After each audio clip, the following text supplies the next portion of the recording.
Hello, అందరికీ నమస్తే. 26వ తారీఖు బహుళ సప్తమి సోమవారం అండి. ఆదివారం మనం చూసాం కదా ఏ విధంగా పూజలు జరిగాయో. ఇది 26వ తారీఖు సోమవారము. 3 రోజుల పాటు కృష్ణాలయంలో కృష్ణాష్టమి వేడుకలు జరుగుతాయి. 26వ తారీఖున అందరికీ స్కూల్స్ కూడా సెలవులు ఇచ్చారండి. హాలిడేస్ ప్రకటించారు. 26 కృష్ణాష్టమి అని. కాకపోతే టీటీడీ సంబంధంగా ఈ ఆలయం ఉంది కాబట్టి అక్కడ వేడుకలు ఎలా జరుగుతాయో ఇక్కడ కూడా అలాగే జరుపుతారు. 27 అండి, గుళ్ళో 27 జరుగుతుంది. 26వ తారీఖున ఇలా కంకణాలకు పూజ జరిగిందండి.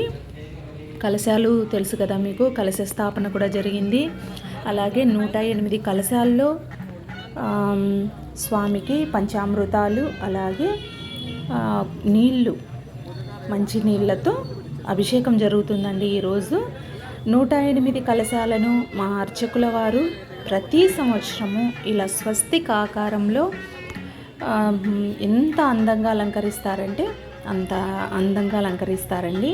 ఆ కలశాలను చూడడానికి కూడా స్వస్తిక్ ఆకారంలో చాలా అందంగా ఉంటాయండి. ఒక లైన్ అంతా పంచామృతాలతో, అలాగే నీళ్ళు, దానికి పూజ జరుగుతుందండి మామిడాకులు పెట్టి. ఇక్కడ చూస్తున్నదైతే మా కృష్ణయ్యకు వెండి ఆభరణాలండి. శరీరం మొత్తము వెండి తొడుగులతో కొత్తగా ఈ సంవత్సరం తయారు చేశారండి.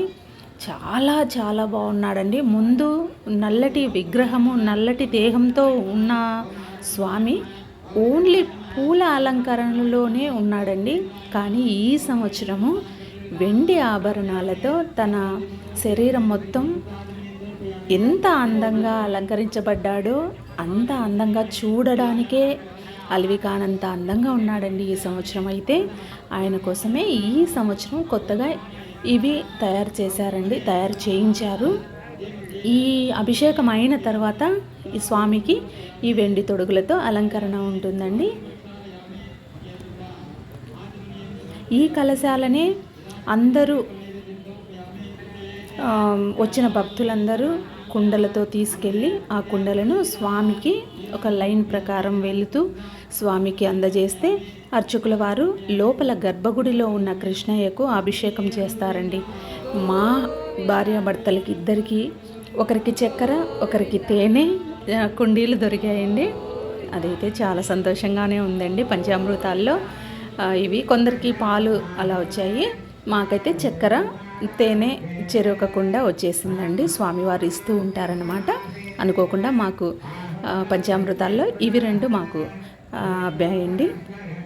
చాలా సంతోషంగా ఉందండి. అభిషేకం కూడా చాలా బాగా జరిగింది.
ఇందాక పూజ చేసిన కంకణాలు ఉన్నాయి కదండి, అది దంపతులకు ధరింపజేసి దీక్షా కంకణాలు. తర్వాత హోమానికి కూర్చున్నామండి. హోమం జరిగింది. ఇక్కడ ఉన్నాను చూడండి. నేను ఇంతవరకు కనిపించలేదు కదా, మా హస్బెండ్, నేను ఇటు సైడ్ బ్లూ శారీలో ఉన్నాను కదా. హోమం కూడా చాలా బాగా జరిగిందండి. స్వామికి ఎదురుగానే కూర్చున్నాను. చాలా సంతోషం వేసింది. మా చేత్తో ప్రతి సంవత్సరము దేవుడు నాకు ఆటంకాలు ఏవి లేకుండా నాకు మాత్రం అభిషేకానికి అలాగే హోమానికి అవకాశం ఇస్తున్నాడండి సేవ చేసుకోవడానికి. నాకైతే చాలా చాలా సంతోషంగా ఉంది. తర్వాత ఇంటికి వచ్చేసానండి. ఇంటికి వచ్చిన తర్వాత కృష్ణయ్యను నేను కూడా ఇంట్లో పెట్టుకోవాలి కదా, ప్రతి సంవత్సరము అభిషేకం చేసుకుంటానండి. చిన్న విగ్రహం నా దగ్గర ఉంది కృష్ణయ్యది. దేవుడి మందిరంలో కాకుండా ఈసారి కొంచెం డిఫరెంట్గా హాల్లో పెట్టుకుందాము, లైట్స్ అలా సెట్ చేసి హాల్లో పెట్టుకొని కృష్ణయ్యను చూసుకుందాం అనిపించిందండి. ఒక అట్టపెట్టి తీసుకున్నానండి. పోరాడుతున్నాను ఐడియా రావట్లేదు, ఎప్పుడూ పెట్టలేదు హాల్లో. అయితే మామూలుగానే దేవుని మందిరంలోనే నేను స్వామిని రెడీ చేసుకొని అక్కడే అభిషేకం చేస్తూ ఉంటాను. లాస్ట్ ఇయర్ వీడియోస్ కూడా మీరు చూస్తే అర్థమైపోతుంది. కృష్ణాష్టమి రోజు నేను స్వామిని ఎలా అలంకరించుకుంటాను. అలంకరణ అయితే ఏముండదండి, చిన్న విగ్రహమే కదా, అంగుష్టమానంలో తెచ్చుకుంటాను. అభిషేకం అయితే మీకు కంపల్సరీ చూపించేదాన్ని. ఈసారి హాల్లో కొంచెం మట్టి విగ్రహము పెద్దగా ఉందండి, రాధాకృష్ణుల విగ్రహము. అలాగే గోమాత కూడా ఉంటుంది, కల్పవృక్షం కూడా ఉంటుంది. చాలా పాత విగ్రహం అండి. అది చాలా ఏళ్ళ నుంచి నాకు ఎందుకో ఆ స్వామిని చూస్తే నవ్వు మొహం చాలా అందంగా అనిపిస్తాడు.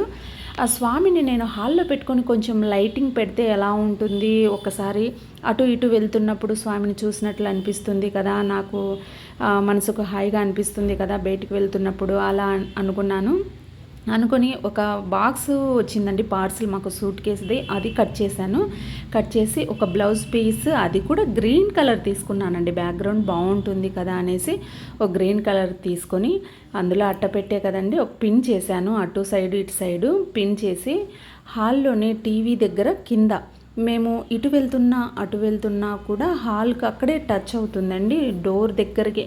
అందుకు అనేసి స్వామిని చూస్తున్నట్టు ఉంటుంది. అందులో దీక్షా కంకణాలు ధరించాం కాబట్టి అక్కడే కింద పడుకుంటాం కాబట్టి భూషయనం చేయాలి కదా, స్వామిని చూస్తున్నట్లు దీపం వెలిగిస్తే మళ్ళీ పొద్దున వరకు కూడా అదే దీపం వెలుగుతూ ఉండాలి అనేసి ఒక పెద్ద దీపము, అందులో ఆయిల్ ఎక్కువ వేసి హాల్లోనే స్వామిని పెట్టుకొని ఇటు అటు వెళ్తున్నప్పుడు అంతా స్వామిని 2 రోజులు లేదా 3 రోజుల పాటు చూసుకోవాలనుకున్నాను.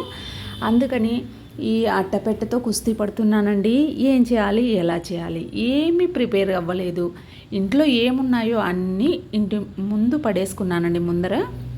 ఇలా చేస్తే బాగుంటుంది. లాలి అని పాడరమ్మా ఈ బిడ్డ లక్ష్మీ విలాసుడమ్మా, శ్యామలాకారుడమ్మా ఈ బిడ్డ లీలావతారుడమ్మా, కరమున కంకణంబు ఈ బిడ్డ శిరమున పింఛమమ్మా, పురమున శ్రీవత్సము ఈ బిడ్డ హరి అనుచు పాడరమ్మా, లాలి అని పాడరమ్మా ఈ బిడ్డ లక్ష్మీ విలాసుడమ్మా, శ్యామలాకారుడమ్మా ఈ బిడ్డ లీలావతారుడమ్మా, పాదమున చక్రమమ్మా ఈ బిడ్డ వేదాంత వేద్యుడమ్మా, వేణునాదము తోడను ఈ బిడ్డ వేదమును పాడునం. ఫైనల్గా అలా చేసుకున్నానండి. నచ్చిందా అండి మీకు నా కృష్ణయ్య అలంకరణ? కొన్ని ఏం ఐడియా లేదండి, ఐడియా లేకుండా టకటక ఉన్న వస్తువులతోనే చేశాను. చూద్దామండి, నెక్స్ట్ ఇయర్ అవకాశం ఇస్తే, స్వామి అనుగ్రహిస్తే ఇత్తడి విగ్రహాన్ని కొంచెం హైగా పెట్టుకొని చాలా బాగా చేసుకోవాలని ఆశ అయితే ఉందండి. చూద్దామండి, స్వామి అనుగ్రహమే అంతే. తర్వాత సాయంత్రం మళ్ళీ స్నానం చేసి పూజ చేసుకున్న తర్వాత నా కృష్ణయ్యని అలంకరణ చేసుకున్న తర్వాత మళ్ళీ గుడికి వెళ్ళానండి. గుడికి వెళ్ళిన తర్వాత కాయం కలుపుతున్నామండి. మేము కలుపుతున్నది అంతా చలివిడి అనుకున్నారు అందరూ, కానీ కాయం కలుపుతున్నామండి. సొంటి, బెల్లము, వెన్న, ఆవు వెన్న, స్వచ్ఛమైన ఆవు వెన్న వేసి కాయం కలిపామండి. ప్రసాదంగా స్వామికి ఇదే కదా పెడతారు. ఒక సైడు ఈ పూజ అయిపోగానే, ఈ ప్రసాదం కలపడం అయిపోగానే తర్వాత వెళ్ళి ఉయ్యాలని కూడా నాకు తెలిసినంత వరకు అలంకరించారండి. బయట సిస్టర్స్ అంతా ముగ్గులు పెడుతున్నారు. స్వామి పాదాలు వేసుకుంటూ వస్తుంటే ఆ పాదాల వెంట మా కృష్ణయ్య పరుగులతో స్వామి గుడిలోకి వచ్చి కూర్చోవాలని పాడుతున్నామండి. పాట కూడా చక్కగా స్వామి పాట, లాలి పాటలు పాడుకొని ఉయ్యాల్లో వేసి అలాగే లాలి పాటలతో స్వామిని ఒక హాఫ్ అన్ అవర్ మేము సేవించుకున్నామండి. పూజ అంతా అయిన తర్వాత అండి 27వ తారీఖున మళ్ళీ ఉదయం స్వామికి కళ్యాణం ఉందండి. రుక్మిణి సత్యభామ కళ్యాణం ఉంది. కళ్యాణం తర్వాత ఇందాక చూపించిన కలశాల్లో నీళ్ళన్నీ మాకు వేసిన తర్వాత కళ్యాణం జరుగుతుంది. తర్వాత ఉట్టి కొట్టడం ప్రోగ్రామ్స్ అన్నీ ఉన్నాయండి. తర్వాత వీడియోలో తప్పకుండా ఈ ఉట్టి కొట్టేది అవన్నీ కొంచెం వీడియో అయితే లేట్ అవుతుందండి. కాకపోతే మీకు ఎలాగో ఒకలా ఈ వీడియోలో మా స్వామిని మీకు చూపించాలి చూసిన వాళ్ళందరికీ అనేసి ఆ ఒక ఐడియాతోనే నేను ఈ వీడియో పెడుతున్నానండి. కాకపోతే కృష్ణాష్టమి అయిపోయిన తర్వాత మా వీడియోస్ వస్తూ ఉంటాయి. తర్వాత స్వామి కళ్యాణము అలాగే ఉట్టి కొట్టడం ఇవన్నీ నెక్స్ట్ వీడియోలో తప్పకుండా చూపిస్తాను చూడండి.